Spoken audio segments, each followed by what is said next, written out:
کچھ دستور اور قانون ہے. جیسا کہ میں تو اسی گاؤں کا ہوں، نہ میں آپ کے لیے نیا ہوں نہ آپ میرے لیے نئے ہیں. میں شروع سے سنتا چلا آیا ہوں. پہلے دن تقریر وحدانیت پر کی جاتی ہے، دوسرے دن تقریر رسالت پر کی جاتی ہے، پھر صداقت پر، پھر عدالت پر، پھر سخاوت پر، پھر شجاعت پر، اس کے بعد مناقب اہل بیت کا بیان ہوتا ہے. اسی طرز کو اپناتے ہوئے میں اپنی گفتگو کو شروع کرنا چاہتا ہوں. میں نے قرآن پاک کی ایک بہت ہی محترم اور بابرکت سورہ پاک کو پڑھنے کا شرف حاصل کیا. ایسی سورت جو بہت ہی زیادہ بابرکت ہے، جس کے بارے میں نبی رحمت صلی اللہ علیہ وسلم نے ارشاد فرمایا کہ سورہ اخلاص ثلث قرآن ہے.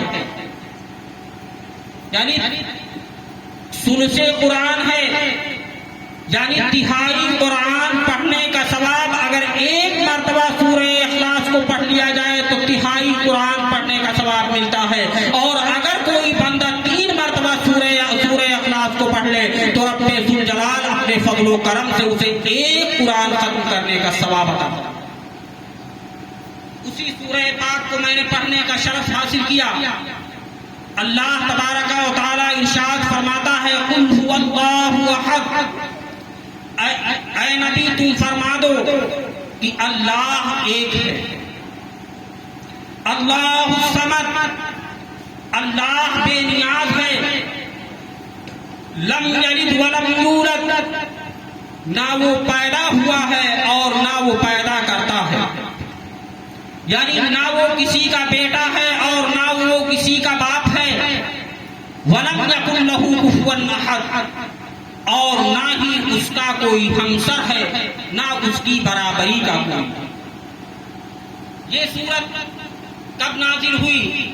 مفسرین اس کے بارے میں فرماتے ہیں کہ جب کفار نے نبی اعظم صلی اللہ علیہ وسلم سے آ کر کے عرض کیا کہ آپ جو ہے ایسے معبود کی دعوت دیتے ہیں جو ایک ہے، جو تنہا ہے، اس کا کوئی شریک نہیں ہے. آپ یہ کہتے ہیں کہ صرف ایک اللہ کی عبادت کرنی جائز ہے. ہم تو اتنے بتوں کی پوجا کرتے ہیں جن کی کوئی تعداد ہی شمار میں نہیں ہے، اور آپ ایک دین لے کر کے آئے ہیں اور اس دین کے تعلق سے آپ یہ کہتے ہیں کہ صرف ایک معبود کی عبادت کی جائے گی. ہم متعدد معبودوں کی پوجا کرتے ہیں. آخر ایک معبود کی عبادت کی جس کی تم دعوت دے رہے ہو وہ معبود کون ہے، کس کا وارث ہے، اور اس کے بعد اس کا کون وارث ہوگا؟ وہ معبود رہتا کہاں ہے؟ اس کا باپ کون ہے؟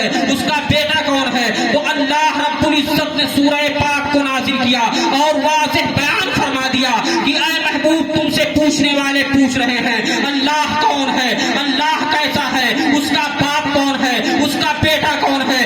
آپ فرما دیجئے کہ اللہ ایک ہے اور وہ بے نیاز ہے. اسے کسی چیز کی ضرورت نہیں ہے، وہ کسی چیز کا محتاج نہیں ہے، اور نہ اس نے باپ بنایا ہے، نہ اس کا کوئی باپ ہے اور نہ اس کا کوئی بیٹا ہے، اور اس کی برابری کا بھی دنیا و ما فیہا میں کوئی نہیں. حضرات، ہم ایک معبود کی عبادت کرتے ہیں اور ایک اللہ کی پوجا کرتے ہیں، اس کی بندگی کرتے ہیں. لیکن یہ بھی دیکھا جا رہا ہے کہ آج سے نہیں، حضرت آدم علیہ السلام کے زمانے کے کچھ ہی بعد سے بتوں کی پوجا شروع ہو گئی، اور جس بھی چیز میں آدمی نے طاقت کو دیکھا اس کو پوجنا شروع کر دیا.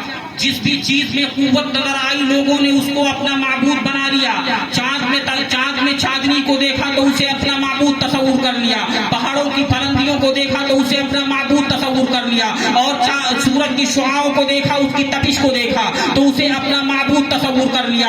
ہر چیز کو جہاں جہاں قوت نظر آئی ہے لوگ اس کے سامنے سر خمیدہ ہو گئے ہیں. لوگ اس کے سامنے آ کر کے سر جھکانے لگے ہیں اور اس کو پوجنے لگے ہیں. آخر ہم ایک اللہ کی عبادت کرتے ہیں، ایک معبود کی پرستش کرتے ہیں. آخر ہمارے پاس اس کی کیا ضرورت ہے؟